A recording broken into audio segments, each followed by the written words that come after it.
అందరికీ నమస్తే. దైవత్వం ఛానల్కి స్వాగతం.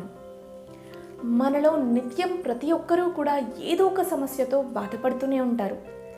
సంపాదన లేకపోవడం, సంపాదన ఉన్న ఆదాయం సరిపోకపోవడం, సంతానం లేకపోవడం, మనం సంపాదించేదానికన్నా కూడా ఎక్కువ ఖర్చు పెట్టడం, ఇలా ప్రతి ఒక్కరూ ఒక్కో సమస్యతో బాధపడుతూనే ఉంటారు.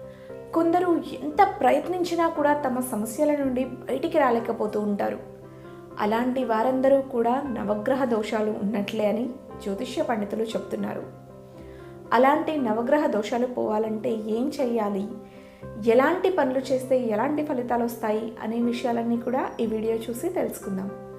మనలో ప్రతి ఒక్కరూ నిత్యం ఏదో ఒక సమస్యతో సతమతమవుతూ ఉంటారు. ఉద్యోగాలు రాకపోవడం, లేదా ఉద్యోగంలో ఎదుగుదల లేకపోవడం, సంతానం లేకపోవడం, ఎంత సంపాదించినా ఖర్చు తప్ప ఆదాయం లేకపోవడం వంటి సమస్యలతో ఇబ్బంది పడతారు. అయితే కొందరు వ్యక్తులు ఎన్ని ప్రయత్నాలు చేసినా కూడా తమ సమస్యల నుండి బయటపడలేరు. అలాంటి వారంతా నవగ్రహ దోషాలతో బాధపడుతున్నట్లేనని జ్యోతిష్య పండితులు చెబుతున్నారు. నవగ్రహ దోష నివారణ అనేది చాలా మందికి ఖర్చుతో కూడుకున్న పని. నవగ్రహ జపాలు, శాంతి, హోమాలు, దానాలు చేయడం సాధ్యం కాదు. మరి ఎలా ఈ సమస్య పరిష్కారం అవుతుంది అనేది లక్షలాది మందికి ఉన్న అనుమానం. అయితే పలు పురాణాల్లో, శాస్త్రాల్లో అనుభవజ్ఞుల జీవితంలో ఆచరించిన పలు చిన్న చిన్న క్రియలనేవి ఆచరిస్తే చాలు నవగ్రహ దోషాలను తొలగిస్తాయి. ఈ క్రమంలో భాగంగా ఈరోజు నవగ్రహ దోషం పోవాలంటే అత్యంత సులభమైన ఉపాయం మరియు ఆచరణ సాధ్యమయ్యే ఒక విధానాన్ని తెలుసుకుందాం.